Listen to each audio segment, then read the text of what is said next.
Yellow. What's up, Secretary Stase? Mayor Aaron, someone has stolen the gold disco Lola Vice auto from LJV. Oh, but that's one of my favorite cards in my collection. Have no worries. I was able to track the location of the card from a GPS chip I planted in the card casing when you first got it. Sounds good, Secretary Stase. We're on it. Dexy, looks like we need to go for a little ride. To the Jillmobile.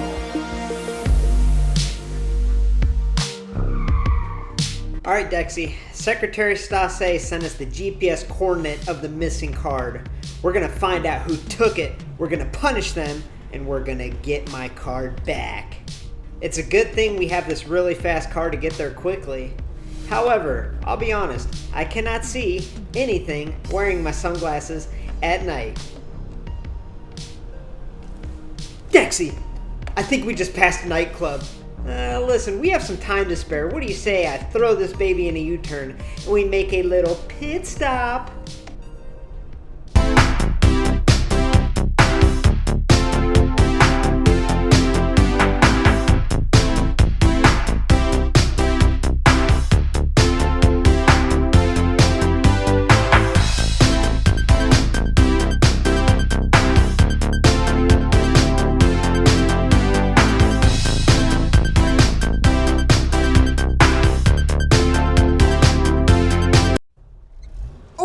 Dexy, look at the GPS.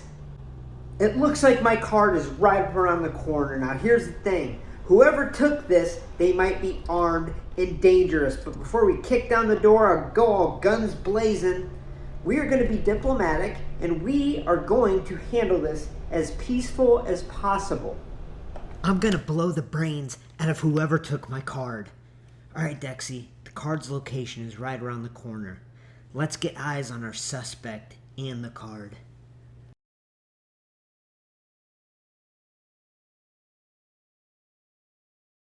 Oh my gosh, Dexy, is that Boss Daddy? Why would he take something so valuable to me?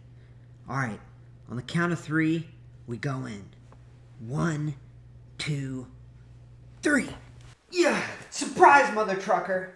Boss Daddy, give me back my Lola Vice Gold Disco Auto now.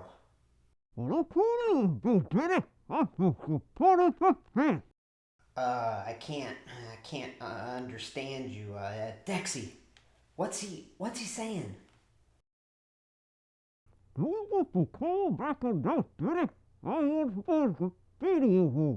I still don't know what you're saying. But you know what, Dexy? I'm sure it's bad. I think it's time we take him down. Yes. Boss Daddy, it looks like you've just been evicted from LumberJillville. Well, Dexy, I got my card. I eliminated that scoundrel. What do you say we go for round 2 at the nightclub?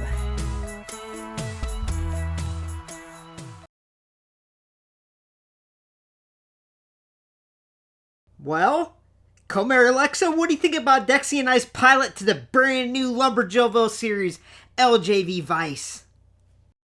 That is probably the worst thing I have ever seen, and I watched Greg Gagne's Powertown interview. Oh. I danced good, though.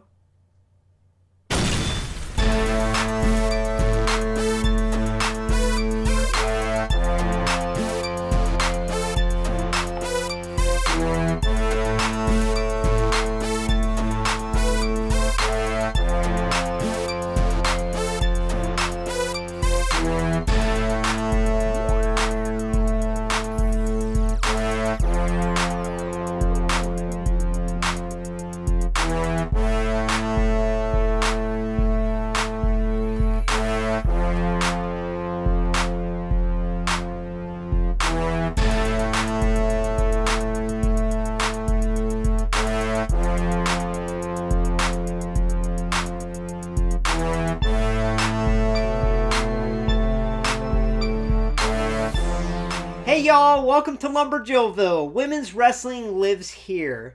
Now before we get started with today's review, I just want to remind you to please hit subscribe to become an official resident of LJV and get a first look at all future women's wrestling figure reviews, like today's really exciting review of Elite Series 120 Lola Vice. I am super excited for this figure. When they first announced it and showed images, I was so stoked. Not just because I'm a huge fan of Lola and the awesome progress she's made over the last couple of years in WWE, but anyone that knows me and kind of knows my favorite programming in professional wrestling, it's NXT. NXT is by far my favorite thing to watch on a weekly basis.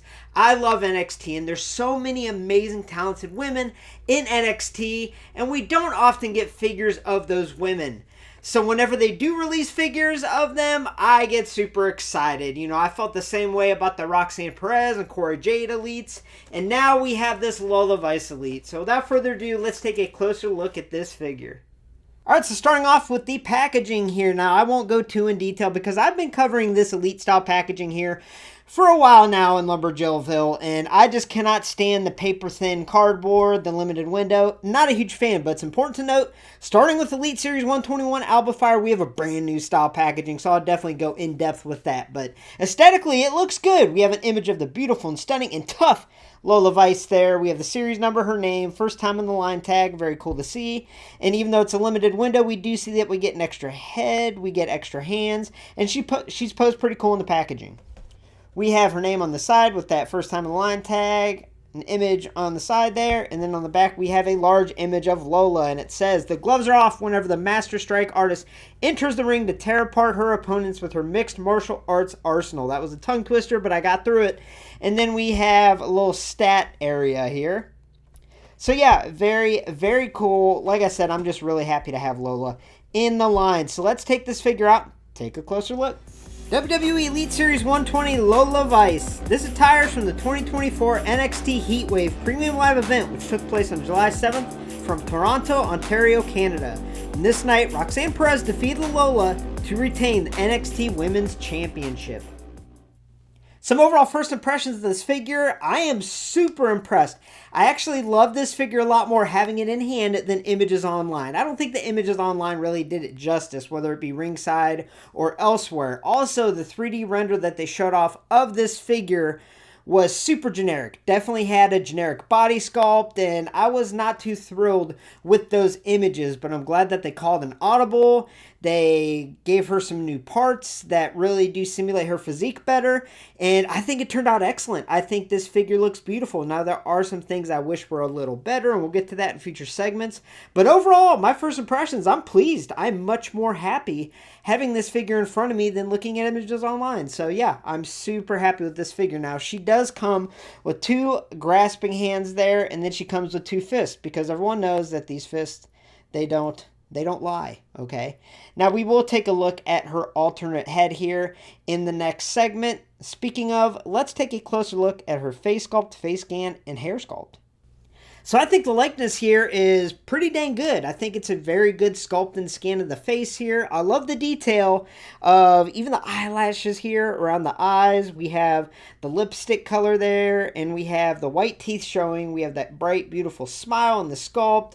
I think they did a pretty good job of capturing Lola's likeness, especially considering it's her first time out. If you go back to the Cora Jade Elite or the Roxanne Perez Elite, those likenesses were not very good. So I think Lola is off to a really good start with Mattel. I'm sure it will only get better in the future there. But yeah, I think this definitely works, especially considering it's her first figure. Now, the hair sculpt, I will say, is one of my favorite hair sculpts that Mattel has ever released on a women's wrestling figure. I think it's absolutely beautiful. It's a stunning hair sculpt. Not only do we have a lot of curls sculpted throughout, but the volume of it is awesome. I love that. Now, the one thing I will say is Mattel needs to stop using one solid color on the hair of these women's wrestling figures. What I mean by that, and I've said this before, I wish they would add more detail to the hair color. I wish they would add highlights, add streaks, add a darker root color. Do something to make it look more realistic to what the hair actually looks like. You know, Jazzwares has been doing a pretty good job of starting to implement that and starting to add detail to the hair on the women's wrestling figures. And Mattel is still stuck in like 2010s where they just use one color and call it a day, right? And unfortunately, I think that does take away some from the figure. But the sculpt, I think, is beautiful. And the face itself, I think this is pretty dang good. Now let's switch out the heads and look at the alternate head here. So I'm just going to be honest here. I am not a huge fan of this alternate head. I just think it looks off. It looks a little goofy on the body. Now I will say I think it looks a lot better in hand, in person, than the images online where the eyes looked huge. It just look like a completely different person. It does look better having it in hand, but I still think it's off. I mean, if you look at it on the body, you can see that it just doesn't seem to fit on the rest of the body. It seems like it's like a whole different figure line. Like it looks too scaled up or something. It makes her neck disappear. I don't know why it looks so off, but it does, in my opinion.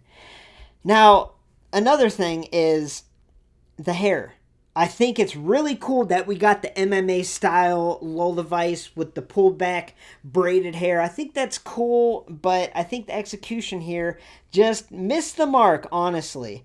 Now the face itself, as I mentioned, I don't know if they made her eyes too big or the sculpting's off or if the head is just scaled too big, but it looks weird in my opinion.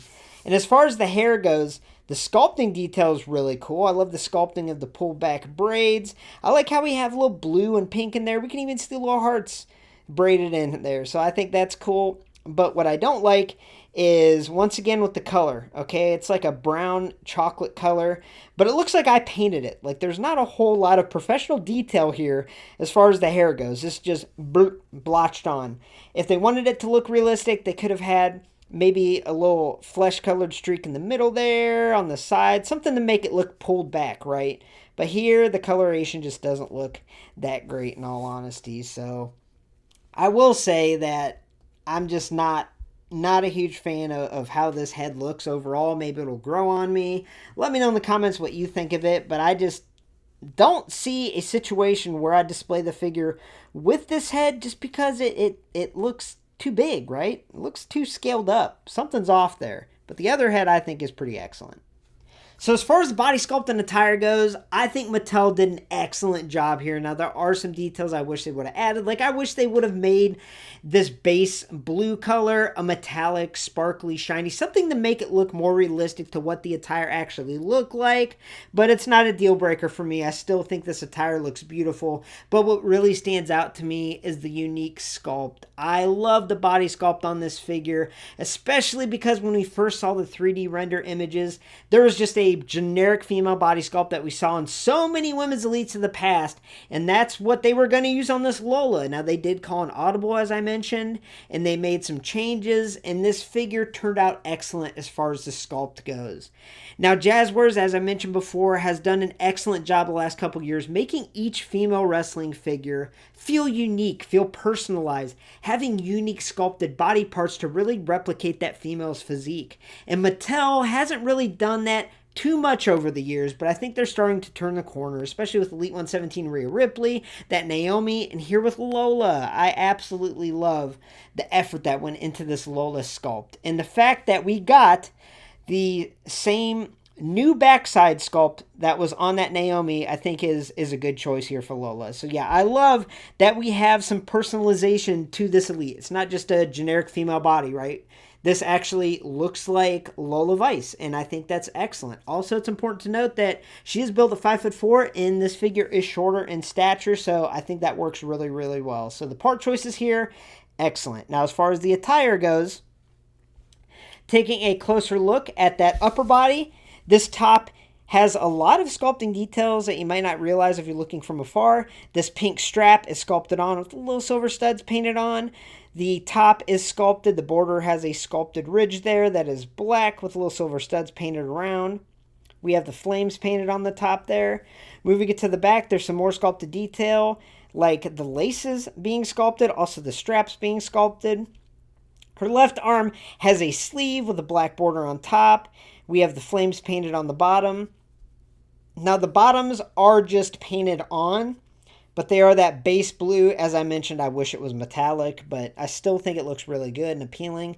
We have the flames on the side there, and on the back side we have the flames. And as I mentioned, that is a new part that was first used on Elite 117 Naomi, and I think it works really good here for Lola.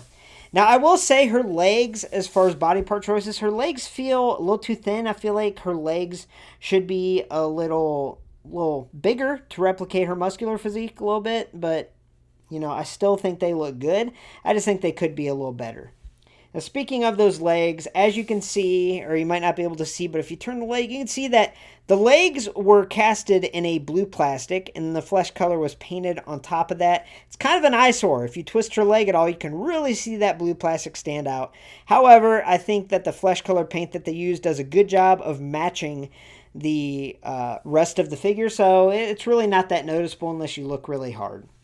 Now we do have these sculpted straps, these pink sculpted straps on there, which is a really nice little touch with little silver studs all throughout. We have these knee sleeves that are painted on, and then these knee pads that are a separate piece with the flames on it. The flames even go into the knee sleeves. Now I will say, I looked at my other Lolas I have, and this right here is a paint defect. It's not supposed to be up like that. I wonder if it'll peel off. No. So that's just a little bit of a sloppy paint application there on my left leg, but that's not how my other ones are, so it is what it is, right? And then moving on down, I believe these kick pads and boots are completely new and unique, and I absolutely love them. I think they look excellent. They definitely look like what Lola wears. And then moving on down to her feet there, we have black on the bottom, little silver studs. And it looks like these boots even have little lifts on them. I don't know if she wears little lifts because she is, you know, really short in stature. So that's definitely a cool little detail. But yeah, I actually really, really dig the attire. I think the body sculpt and part choices is excellent. I just wish that we had like a metallic finish to that underlying base color blue. I really wish that. So now it's comparison time. So obviously I don't have any other Lola Vice figures. This is her first figure. But considering this attire was worn in a match against Roxanne Perez, I wanted to bring out Roxanne Perez's Elite Series 106 figure. And as you can see, these two look excellent together, but I do have some notes I want to make. First off, Roxanne is listed at 5'1", Lola 5'4", so the scale here works excellent. The scale looks great between these two figures together. However, the one thing that I noticed that stands out is Roxanne's legs are way bigger than Lola's. I wish Lola's legs were bigger. I just feel like they're not muscular enough. They're just too tiny in my opinion. I think that throws it off a little bit. But yeah, overall, these figures look really good compared to each other. It's important to note that Roxanne is getting another Elite in the future, and I hope they make some upgrades on the face because the likeness is not that great on her Elite 106. So yeah, it is really important to say that these figures, they do look really well together. So I think that is really, really cool that you can display these confidently next to each other, and they look great. Now, as far as articulation goes, with the better of the two heads on, she really doesn't move a whole lot. She has more movement with that other head she comes with. Shoulder can move in all different directions. We have the upper bicep swivel. We have double jointed elbows that can really flex. We have wrists that can flex and extend and rotate around, and they can swap out with those C-grips that she comes with. We have the upper torso swivel, which has a lot of movement there. We have a waist swivel. The thigh is on a ball joint, can move in all different directions, but does have some limitations because of the size of the backside sculpt there. We have an upper thigh swivel, double jointed knees that are a little bit inhibited by those knee pads. We have an upper boot swivel, and then the feet can planar flex down, dorsiflex up, and rock side to side. I really love these boots, y'all. I love this unique sculpt. So overall, I give WWE Elite Series 120 Lola Vice an overall score of an 8.5 out of 10. This is an excellent figure, and on top of that, it's an excellent first figure. Now, what I mean by that is more often than not, when Mattel releases the first figure of a superstar, usually it's not that great, but they make improvements down the road, and they get a better one down the line. But this Lola for a first figure is really, really good. There are some things that I would change or I would add to it that I'll get to in a minute. But for a first figure, I think it's really excellent. You know, I really do like the body sculpt for the most part. I love the hair sculpt. I think the likeness on the head she comes packaged with is really good. And it is cool that we do have an alternate head, even though I'm not a huge fan of it. But yeah, I think this is a really cool figure. Now, some things that I would change or add. I wish this blue base color on her attire had a metallic paint application or some kind of glitter or shine to make it more realistic. I wish her hair had more detail in the color, but it's not just this figure. It's most of Mattel figures don't have the detail in the hair color for these female figures, and that's a little disappointing. Also, I wish that her legs were a little bigger. I didn't realize just how undersized they are until I compared her next to that Roxanne Perez Elite. So I do wish her legs were a little bit more muscular. But overall, I'm really pleased with this figure, especially as I mentioned, considering it's Lola's first. So if you're a fan of Lola Vice or a fan of NXT like I am, I would absolutely pick this figure up. Thanks for stopping by LumberJillville. Women's wrestling lives here. Make sure to hit subscribe to become an official resident of LJV and get a first look at all future women's wrestling figure reviews. Now coming up next should be that Ultimate Edition Tiffany Stratton. Thanks for watching. Have a great night, y'all.